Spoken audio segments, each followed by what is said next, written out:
Hey, you're right on time. I want to show you one of the fastest growing threats currently plaguing the internet, drive-by downloads. Drive-by downloads are unauthorized programs that automatically download and install onto your computer without your permission or interaction. No one should be able to install anything onto your computer without your say-so, but software security vulnerabilities can allow an attacker to force programs onto your PC. In the worst case, if you merely visit the attacker's site or click the HTML email they sent you, bam, your computer's riddled with malware. But what does a drive-by download actually do? How bad can it really be? To find out, I visited a live infected site using the standard Windows XP Service Pack 2 machine. I'll show you what it did to my test computer, which, by the way, did not have the latest security patches, so you'll see what happens when you fall behind. At the end, I'll share some tips on how to defend against this threat. First, standard disclaimers apply. Don't try this at home, or even at work. Visiting live malware sites can be extremely hazardous to your PC's health. Rather than messing with malicious code yourself, let me be your computer stuntman. The infected site I'm visiting is a legitimate e-commerce site. Drive-by downloads can reside on obviously malicious sites, but sometimes attackers put malicious codes and ads on legit sites. But enough with this intro. Let's get infected.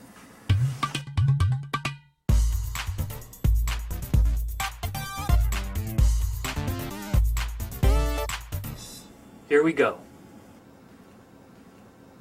Bam! Did you see that? Neither did I. The page loaded normally.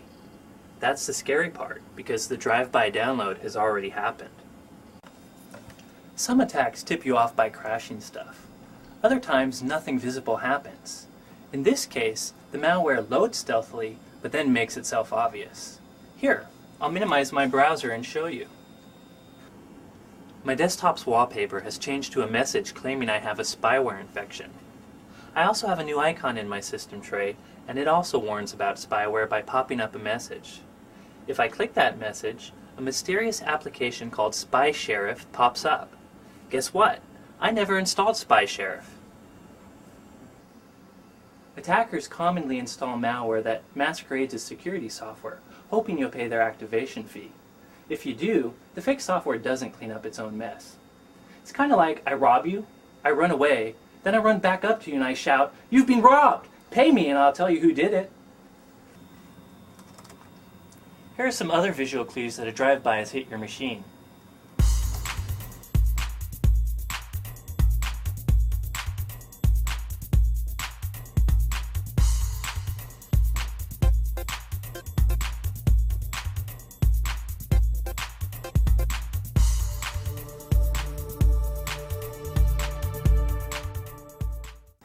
Those are some obvious signs of infection.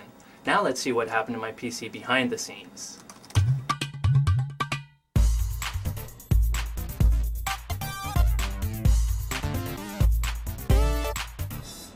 Using a packet sniffer, I can see the HTML code the e-commerce site sent my browser. Most of it was what you'd expect. However, code buried away in a hidden frame redirected my browser to a different, unexpected URL. This tells my computer to go to that website and load its HTML code. Checking my packet sniffer's results, I see that's exactly what happened. Here's the HTML code of that site's response. These few lines of HTML code are how the malicious web page forced my computer to receive a drive-by download. These lines show where the web page tried to exploit a recent Windows metafile image buffer overflow flaw and a recent Windows help system flaw. The download of an executable file named loaderadv493.exe succeeded. But that's just table stakes. Once an attacker gets his malicious program onto your computer, he typically leverages it to install all kinds of malicious junk. They generally use a loader program, which drives your computer to more sites to download more malware. Using a statistics feature in my packet sniffer, I can list all the websites my browser visited, and specific requests it made. This shows me every file my computer downloaded from any website, including files the loader application forced my computer to download. Check out how much stuff happened. These are executable and other malicious files that were shoved down my computer's throat.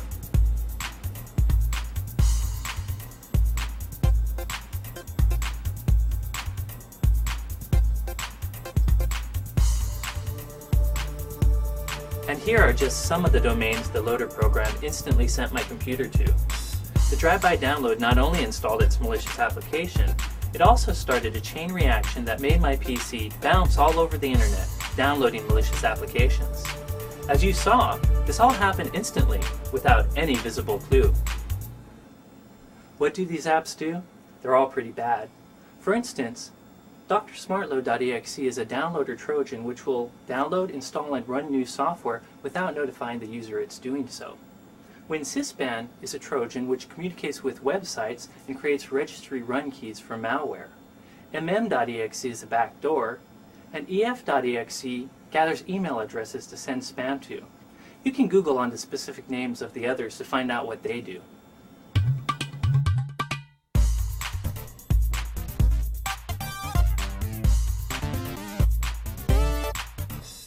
Let's recap.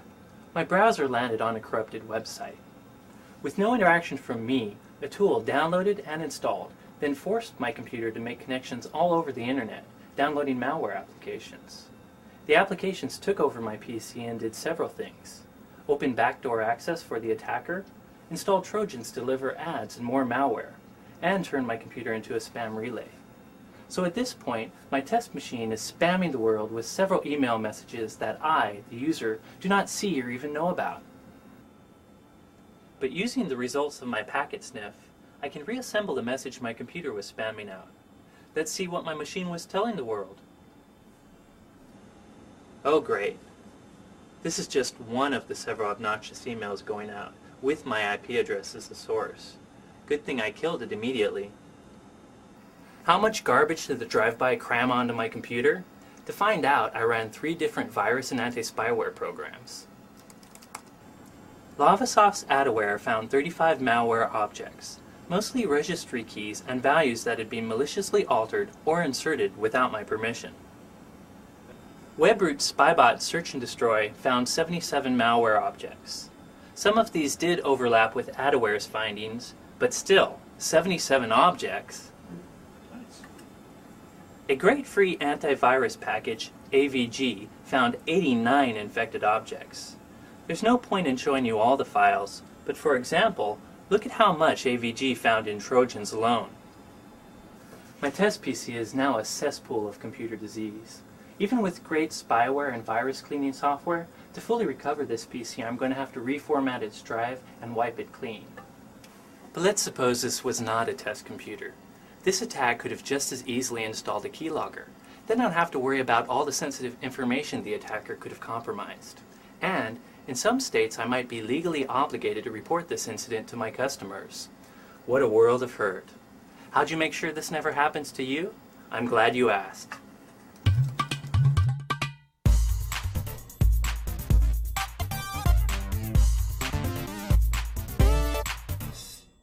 Here are some layers of defense against drive-by downloads.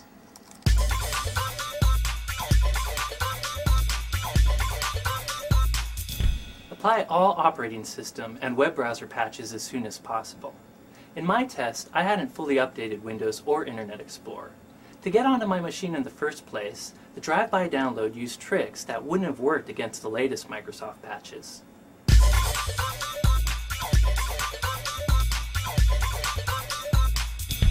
In my test, I left my web browser at its medium security setting. I recommend you set your web browser at a higher security setting and disable active scripting. If a few sites stop working and you really need them, just add them to your browser's whitelist.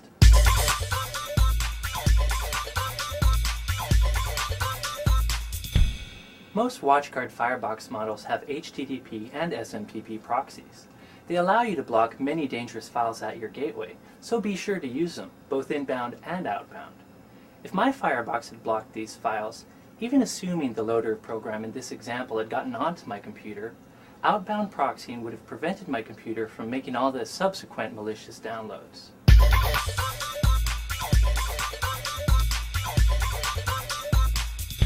Finally, in the duh category, Be sure to use antivirus and anti-spyware software. Also, make sure to keep it up to date. But you didn't need me to tell you that, did you? Just like a drive-by attack in real life, a drive-by download can come out of nowhere and clobber you fast.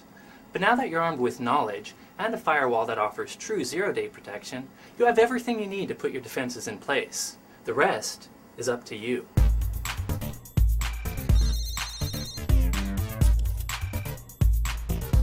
Wait! Before you leave, this is the first ever malware analysis CubeCast from WatchGuard's live security service. Would you like to see more of them?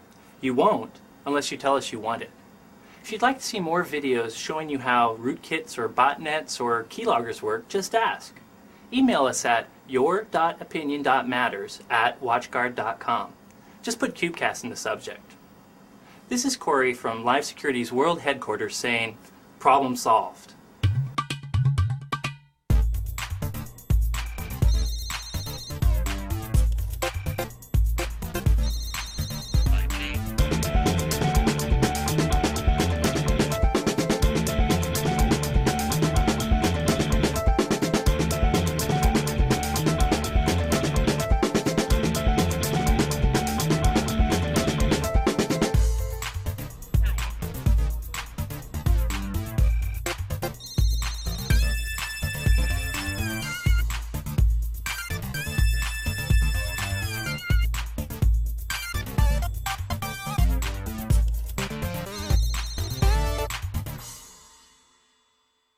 Let's get infected!